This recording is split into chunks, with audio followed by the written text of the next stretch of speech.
বিবেচনা করতে পারে। আমি মনে করি যে বিজয়নগরের উপজেলার মধ্যে এটি একটি গুরুত্বপূর্ণ স্কুল হিসেবে প্রতিষ্ঠিত হতে পারে। ব্রাহ্মণবাড়িয়ার বিজয়নগর উপজেলার সিঙ্গারবিল ইউনিয়নের মিরাসানি পলিটেকনিক একাডেমি হাই স্কুলে বাংলাদেশ ব্যাংকের অর্থায়নে প্রতিষ্ঠিত আধুনিক কম্পিউটার ল্যাবরেটরির শুভ উদ্বোধন উপলক্ষে এক সুধী সমাবেশ অনুষ্ঠিত হয়েছে। 6 সেপ্টেম্বর শনিবার দুপুর 12টায় একাডেমি প্রাঙ্গণে আয়োজিত এই অনুষ্ঠানে সভাপতিত্ব করেন প্রতিষ্ঠানটির পরিচালনা পর্ষদের সম্মানিত সভাপতি মোহাম্মদ মনিরুজ্জামান মিন্টু। অনুষ্ঠানটি সঞ্চালনা করেন মিরাসানি পলিটেকনিক একাডেমি হাই স্কুলের ইংরেজি বিভাগের সিনিয়র শিক্ষক মোহাম্মদ আবু নোমান। অনুষ্ঠানে প্রধান অতিথি হিসেবে উপস্থিত ছিলেন ব্রাহ্মণবাড়িয়া জেলা বিএনপির সভাপতি ইঞ্জিনিয়ার খালেদ হোসেন মাহবুব শ্যামল। বিশেষ অতিথি ছিলেন জেলা বিএনপির সিনিয়র সহসভাপতি মোহাম্মদ জহিরুল হক খোকন, ব্রাহ্মণবাড়িয়া জেলা বিএনপির এবিএম মমিনুল হক, সিঙ্গারবিল ইউনিয়ন বিএনপির সভাপতি রেহান উদ্দিন ভূঁইয়া এবং সাধারণ সম্পাদক মোহাম্মদ সজল মিয়া সহ আরও বিএনপির অঙ্গ সংগঠনের অন্যান্য নেতৃবৃন্দ। প্রধান অতিথির বক্তব্যে ইঞ্জিনিয়ার খালেদ হোসেন মাহবুব শ্যামল বলেন, বাংলাদেশ ব্যাংকের অর্থায়নে মিরাসানি পলিটেকনিক একাডেমি এই কম্পিউটার ল্যাব স্থাপন একটি সময়োপযোগী উদ্যোগ। এজন্য আমি বাংলাদেশ ব্যাংককে আন্তরিক ধন্যবাদ ও কৃতজ্ঞতা জানাচ্ছি। একই সঙ্গে এই আয়োজনের সঙ্গে জড়িত সকলকে বিএনপির পক্ষ থেকে শুভেচ্ছা ও অভিনন্দন জানাই। ভবিষ্যতে বিএনপি যদি রাষ্ট্র ক্ষমতায় আসে তাহলে এ প্রতিষ্ঠানের সার্বিক উন্নয়নে সর্বোচ্চ সহযোগিতা প্রদান করা হবে বলে জানান তিনি। অনুষ্ঠানে বক্তব্য রাখেন মিরাসানি পলিটেকনিক একাডেমির প্রাক্তন ছাত্র ও সাবেক ছাত্রনেতা মোহাম্মদ আসাদুল হক শিপন।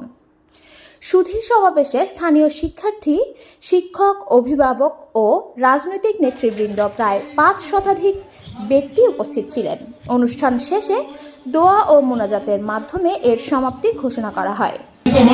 আমাদের এই বিদ্যালয়ে একটি নতুন একটি বিভাগের প্রধানে আমাদেরকে সহযোগিতা করবেন এবং আগামী দিনে আপনার মাধ্যমে এই বিদ্যালয়ের সার্বিক উন্নয়ন হবে এই আশাবাদ ব্যক্ত করে আমাদের মধ্যে উপস্থিত আছেন আজকের অনুষ্ঠানের প্রধান অতিথি বাংলাদেশ এই মিরাসানি স্কুলে আমার প্রাণের বিদ্যাপীঠ মিরাসানি পলিটেকনিক একাডেমিতে আমাদের রাজনৈতিক অভিভাবক প্রধান অতিথি হিসেবে উপস্থিত হয়েছেন। আমরা আজকে অত্যন্ত গর্বিত, অত্যন্ত আনন্দিত।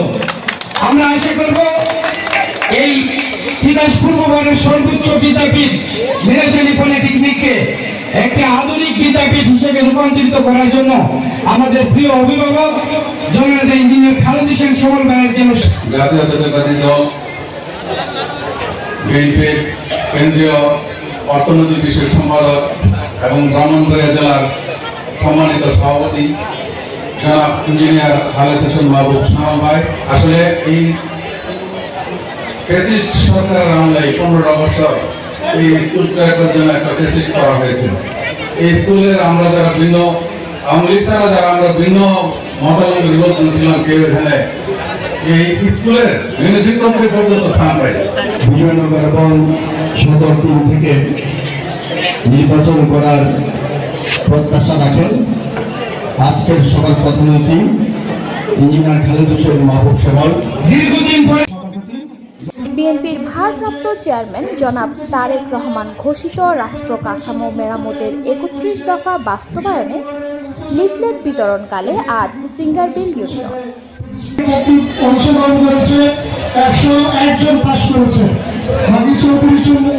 আমি মনে করি যে যদি আমাদের শিক্ষক শিক্ষিকারা কিংবা আমাদের গার্জিয়ানরা একটু সচেতন হয়, তাদের যদি ঠিক মতো গাইডলাইন দেয়, আমার মনে হয় আগামীতে যদি এই ম্যানেজিং কমিটি যদি একটু সহযোগিতা করে, আমি মনে করি আগামী দিনে এই স্কুল শতভাগ পরীক্ষার্থী এই এসএসসি পরীক্ষায় পাস করবে। আমি একটু বলেছে যে বিদ্যালয়ের ব্যাপারে আপনারা যদি জনগণের মাধ্যমে বাংলাদেশ জাতীয়তাবাদী দল ক্ষমতায় যেতে পারে, আমরা এই স্কুলের বিদ্যালয়ের থেকে শুরু করে কিভাবে এই স্কুলের পড়াশোনার মান উন্নয়ন করা যায় সেই ব্যাপারে আমরা সহযোগিতা করব এবং আপনাদের পাশে থাকবো। এই আশাবাদ আমরা আমাদের নেতা ইঞ্জিনিয়ার খালেদ হোসেন মাহবুব শ্যামল ভাইয়ের নিকট আবেদন করব, আপনি যদি আমাদেরকে আগামী দিনে মোহাম্মদ শামীম মিয়ার তথ্য ও চিত্রে কানিজ ফাতেমা, চ্যানেল 21, ব্রাহ্মণবাড়িয়া।